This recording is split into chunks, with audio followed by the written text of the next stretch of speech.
we're given the line 4x minus 5y equal 20. And one thing we want to do for this line, we want to get it in slope-intercept form, which is y equal. So what I'm going to do is subtract 4x from both sides. And so I have minus 5y equal minus 4x plus 20. And then I divide by negative 5 on everything. And so what I end up having is y equal 4 over 5x minus 4. Okay, that's one step. The slope, looking at it in this form, the slope clearly is the number connected to x, so it'll be 4 over 5 will be the slope. Y-intercept. The y-intercept, once you have it in this form, y equal mx plus b, b will be your y-intercept, so your y-intercept will be equal to negative 4. And so if you have a slope and a y-intercept, then you're able to graph the line easier. So let's say we want to graph this line. So what we would do is we would plot the y-intercept first, which would be negative 4 on the y-axis. So this would be your y-intercept. And based off your slope, which is rise over run, the top of the slope will be the numerator or the y-axis. The bottom of the slope will be the x-axis. So it says go up 4, so you go 1, 2, 3, 4, and then go to the right 5. 1, 2, 3, 4, 5. And that's where your other point is. So from your y-intercept, the numerator of the slope goes vertically. So if the 4 was negative, it will go down instead of up. But since the 4 is positive, you go up 4. And since the 5 is positive, and that's the x-axis, you go to the right 5. So these are your two dots. And once you have two dots, you're able to graph a line. So one more time. If you have a slope and it's in the form a over b, which it will always be, because even if you have a number, you can put it over 1. The a will be the numerator, so that goes up or down depending on a, if a is negative or positive, and the b would be the denominator, which will go left and right depending on if it was negative or positive. And it doesn't matter which one you do first. If any problem asks you to find the equation of a line, what you would do is you would use the point slope form.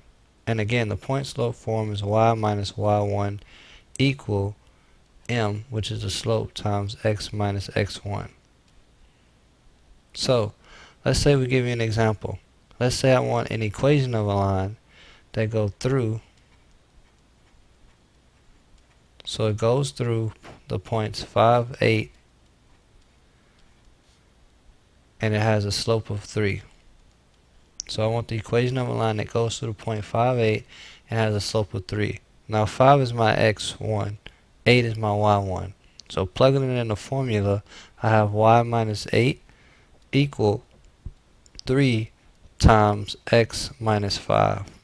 And so when I calculate this, it's going to be y minus 8 equal 3x minus 15. Because what you would have to do is distribute the 3, which I call bunny hop the 3, across the parentheses. And so all you do now is add 8 to both sides. And so the 8's will cancel out over here, and you end up having y equal 3x minus 7. So this is your equation of a line that goes through the point 5, 8 and has a slope of 3. Well, let's say, for example, they wanted you to do equation of a line that goes through 7 and 3, but it's parallel to the line 3x minus y equal 9. Okay, so this is your x1, y1. And so what you would do is you need to find the slope of this line here. So finding the slope of this line would be solving for y. And so you have negative y equal negative 3x plus 9. And so divide everything by negative 1, and you end up having y is equal to 3x minus 9. So the slope here is 3. So if you want a line that goes through 7, 3 parallel to this line, you want to use the same exact slope. So what you're going to do is you're going to plug it in your formula. So you have y minus 3, that's y minus y1, equal the slope times x minus x1, which is 7. And so when you bunny hop the 3, you're going to end up having 3x minus 21 and a y minus 3 on this side. And then you add 3 to both sides. You end up having y equals 3x. This is going to be minus 18. And so this will be your equation of a line that goes through the point 7, 3 and is parallel to the line 3x minus y equal 9. Let's say you want an equation of a line that's going through the point 2, 7, but it's perpendicular to the line 5x plus 2y equal 10. So perpendicular slope, you know that that's the negative reciprocal. So what you would do is solve it for y. So you subtract 5x from both sides. You have 2y equal a negative 5x plus 10. Then you divide everything by 2. And so you have y is equal to negative 5 over 2x plus 5. All you care about is the slope in this line. So since the slope is a negative 5 over 2,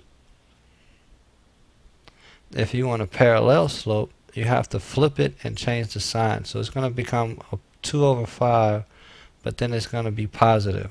So this is the slope that you use. So when you plug it in your formula, it's going to be y minus y1, so y minus 7 equal your slope, perpendicular slope, of x minus x1, which is x minus 2. So when you bunny hop this, remember, when you multiply a fraction times a whole number, it's only times the numerator. So this will become 2x over 5 minus 4 over 5. And you end up with a y minus 7 on this side.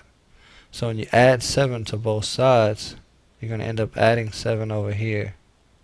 So you're going to end up having y is equal to 2x over 5 minus 4 over 5 plus 7 over 1. Now how do you add fractions? What you need to do is have a common denominator. Looks like we have a denominator of 5 and 1. So the common denominator of 5 and 1 is 5. So the 2x over 5 already has it. The negative 4 over 5 already has it. The 7 over 1 doesn't. So what times 1 will give you 5? So you multiply it by 5. And whatever you do times the bottom of a fraction, you have to do times the top. So what you end up having is y equal 2x over 5 minus 4 over 5 plus 35 over 5. And so when you simplify that, that's going to be 2x over 5 minus or plus 31 over 5. And this is going to be your equation. And that's going to be equal to y. And so it has your slope of 2 over 5 because that's what's connected to the x. And that's a perpendicular slope to the other line because the other line had a slope of negative 5 over 2.